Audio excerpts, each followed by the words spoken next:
We are back with Mr. Kylan Young. And Kylan, I gave you one simple task. Download Momitu on your Roku, Fire TV, your Apple, your Android, or any one of your smart TVs, all 50 of them that you have in your household, and pick one single movie on Momitu. We have over 10,000 titles to choose from, and you picked the 2016 crime thriller Hacker. All right. Why did you pick Hacker? I just love crime thrillers. Like I'm not I'm not super big in like scary movies. I love movies first off in general. But I think of some of my favorites are like, the suspense crime thrillers, and this added in the hacking element. And I like that there's an organization like, that is trying to, hack against the system and the, nuances of the morals of that. And so I think it just was right up my alley. Awesome. And what was like your first take after watching it? I think my first take is it is familiar, like not like familiar like plot line, but familiar like vibes. Like I don't know, I thought of like a Limitless. I thought of which is a very non-hacker movie, but just kind of the vibe of the storytelling reminded me of that. Yeah. And the voiceover. I never looked it up. I don't know if this guy's voice is in something. I'm sure he is in something else, but it just felt so familiar. Like that's I think where that first familiar. That's why the word familiar first came to mind. Is his voiceover, and I don't mind a narration. Like I don't mind especially for some movies don't need to be as long as they are. And like I am actually all for. I love a long movie, but not when it's doesn't need to be. And I think that they use voiceover for a lot of exposition story building that kept the pace fast. And I don't know. I feel like it just reminded me of a lot of different movies and in a positive way though. I enjoyed it. I was intrigued. I was thinking about it, questions about it. And I think it also mirrors, like I said, the hacker organization that is trying to step up against the system. But like, where's the line of their own morals and is an interesting question that I like to think about. Yeah. And then for those of you that have not heard of Hacker before, it's kind of like what Kyla said. It's a crime thriller, but it's also about kind of like the hacker system, right? Like getting into the system, the black web. And it's about this kid, Alex, who he is a Ukrainian refugee. Like his family immigrates over to Canada. And then his parents are kind of like dealing with stuff. So like, dad becomes an alcoholic kind of thing, like deadbeat in a sense. The mom's working like jobs, and obviously she gets to a point where she loses her job. And Alex is like, well, hey, I've been kind of learning computers on the side. And he starts becoming like a hacker on the black web. So it's kind of the premise of the film. Then he gets to kind of some deeper stuff and some petty theft. But then also at the end of the day, he comes back and has some kind of morals about himself too. So I really loved the film. It was an incredible watch. I've actually personally seen it like 3 times, so I really go back to it. So if you're really looking for like a fun film that you more than likely have never heard of in this genre, definitely check out Hacker. Did you root for Alex, like despite his kind of criminal activity? Like was he still worthy of being like rooted for? I'd say so. I think, and that's something like I do appreciate as much as I appreciate, like I said, the nuance of is this a good character or not. I didn't mind for the story. I think it made it more enjoyable to have somebody that like you could pretty consistently root for, and also that he is he's a smart, capable, resourceful person. So I think that I appreciate that too. He's not like constantly making like every decision that you hate. Yeah, for sure.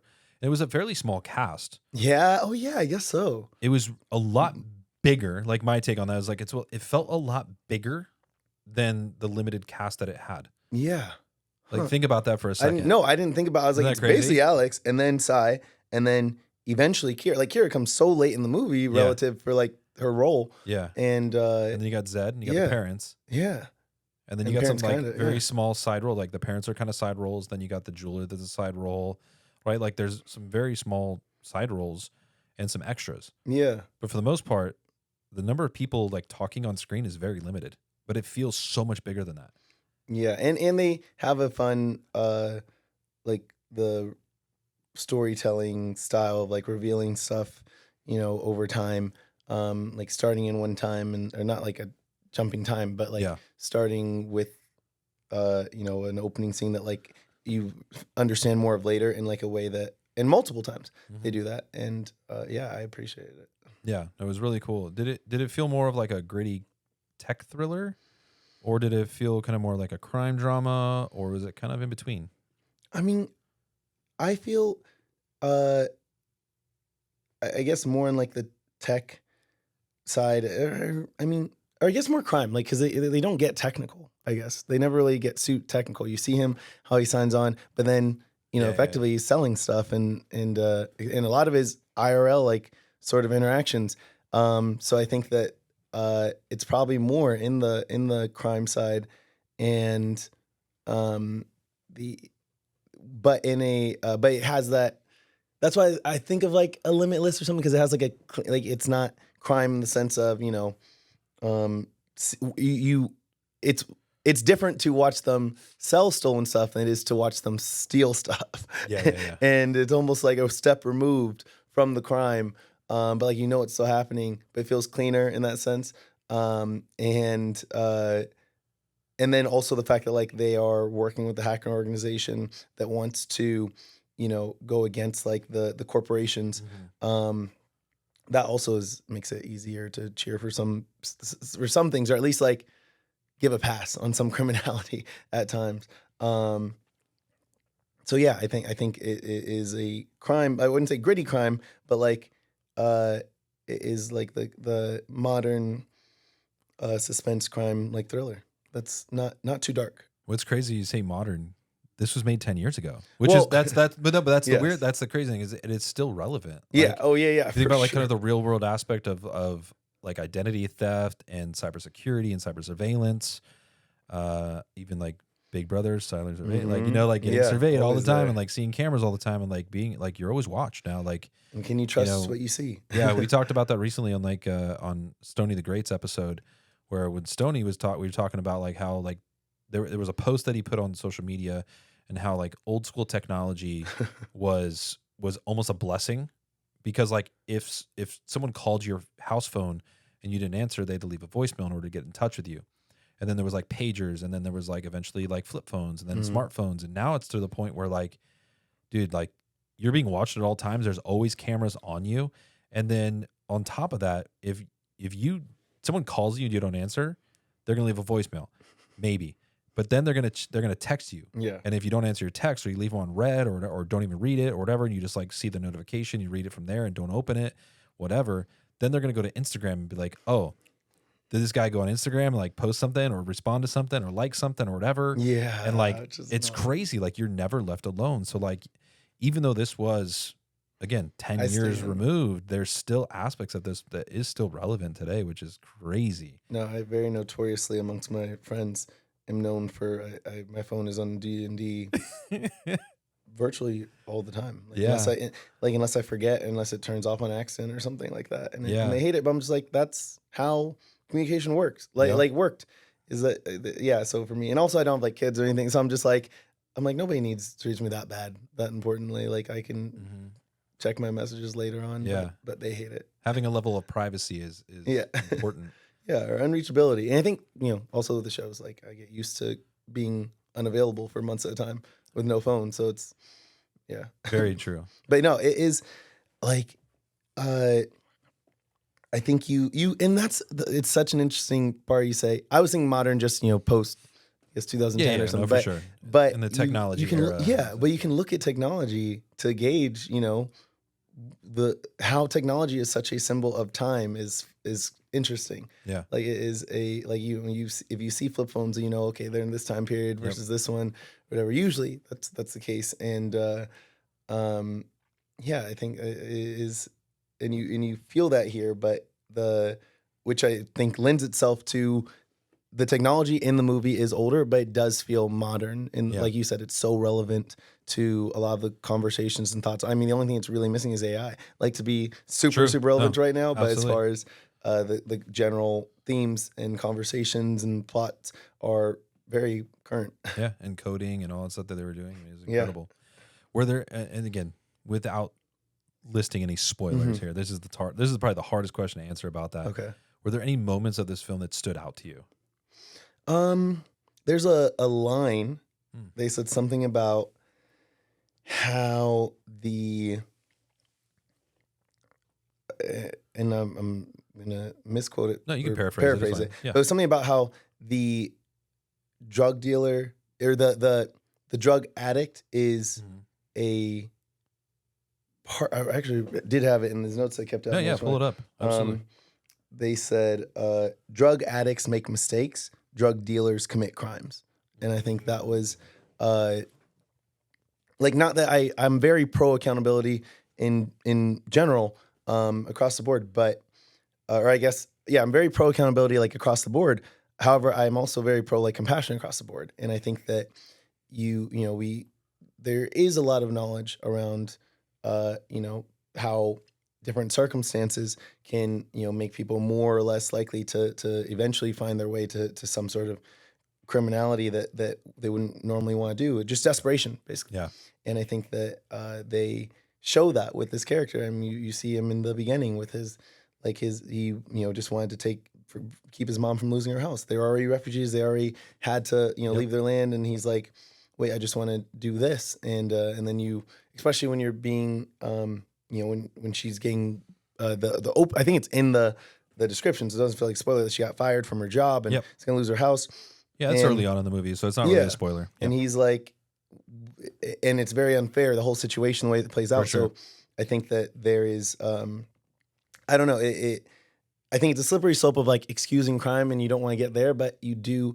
There's some country, I'm blanking out on what it is, somewhere in South America that has done very well with reducing drug use across like their capital and the places where it was worse. And I remember I watched or read this is years ago, probably a decade ago, and the president or one of the administrators or whatever admin of the country said, we stopped looking at drug users as criminals and started treating them as like people that need help. And that through doing that, they were able to help able to decrease the drug use as a whole when they didn't treat them that way. And I think that this film, that was a line that stood out because it's just something I believe is at least thinking about things compassionately. That's really cool. Yeah. Yeah, that didn't stand out to me, but that's such a cool line. I got to pay attention to it because I will watch this movie again. Like it was a good watch for me. I really enjoyed it. Yeah. As far as this film, who do you think will enjoy this type of film, and would you recommend it? Oh, yeah. No, I would recommend it because I watch a lot of movies. I love movies. That's probably my favorite hobby is watching movies.